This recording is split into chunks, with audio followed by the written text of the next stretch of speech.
നമസ്കാരം, ഞാൻ ഡോക്ടർ തസ്ലീന. നമ്മളിന്ന് സംസാരിക്കാൻ പോകുന്നത് പരിപ്പ്, പയറ് എന്നിവ കഴിച്ചാൽ പലർക്കും വയറിന് പ്രശ്നങ്ങൾ ഉണ്ടാകാറുണ്ട്. അത് കുറയ്ക്കാൻ നമുക്ക് എന്തൊക്കെ ശ്രദ്ധിക്കാം എന്നതിനെക്കുറിച്ചാണ്. ഇന്ത്യയിലെ പല വീടുകളിലും മുഖ്യാഹാരങ്ങളിലൊന്നാണ് പരിപ്പ്. ആരോഗ്യ ഗുണങ്ങൾ ഏറെയുള്ള ഒന്നുമാണ് ഇത്. രാജ്മ, ചന തുടങ്ങിയ പയർവർഗ്ഗങ്ങളും പരിപ്പും പോഷകഗുണങ്ങൾ ഏറെയുള്ളതാണെങ്കിലും ഇവ കഴിച്ചാൽ വയറ് കമ്പിക്കലും വായുകോപവും ഒക്കെ പലർക്കും ഉണ്ടാകാറുണ്ട്. അതായത് ഗ്യാസിൻ്റെ ബുദ്ധിമുട്ടുകൾ ഉണ്ടാകാറുണ്ട്. ഇതേ കാരണം കൊണ്ട് തന്നെ പലരും പരിപ്പും പയറും ഒക്കെ ഭക്ഷണത്തിൽ നിന്ന് ഒഴിവാക്കാറുണ്ട്. എന്നാൽ ഈ ഭക്ഷ്യവസ്തുക്കളല്ല, അവ തയ്യാറാക്കുന്ന രീതിയിലാണ് ആരോഗ്യ പ്രശ്നങ്ങൾ ഉണ്ടാകുന്നത്.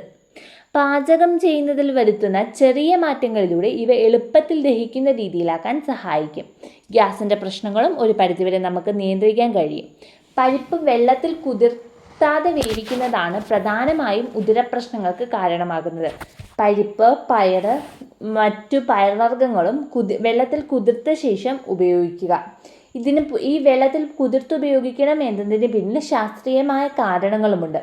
പരിപ്പും പയർവർഗ്ഗങ്ങളും വെള്ളത്തിൽ കുതിർത്തുമ്പോൾ ദഹനവുമായി ബന്ധപ്പെട്ട ഫൈറ്റിക് ആസിഡ് പോലുള്ള സംയുക്തങ്ങളെ വിഘടിപ്പിക്കാൻ ഇത് സഹായിക്കുന്നു. ഇത് ഗ്യാസ് ട്രബിളിനും ബ്ലോട്ടിങ്ങിനും കാരണമാകുന്ന ഷുഗറിൻ്റെ അളവ് കുറയ്ക്കുകയും ഓരോ പരിപ്പ് പയർവർഗ്ഗങ്ങളുടെ വ്യത്യസ്ത സമയങ്ങളിൽ വേണം കുതിർത്ത് വയ്ക്കാൻ.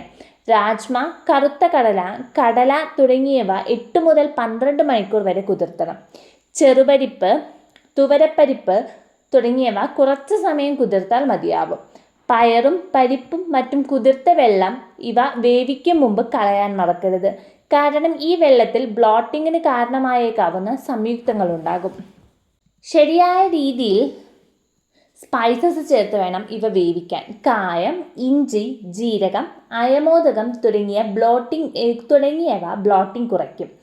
ഈ ചേരുവകളെല്ലാം ദഹനത്തിന് സഹായിക്കുന്ന എൻസൈമുകളെ സപ്പോർട്ട് ചെയ്യുകയും സങ്കീർണമായ നാരുകളെ ഇവ വൻകുടലിൽ എത്തും മുൻപ് എളുപ്പത്തിൽ വിഘടിപ്പിക്കാൻ സഹായിക്കുകയും ചെയ്യും.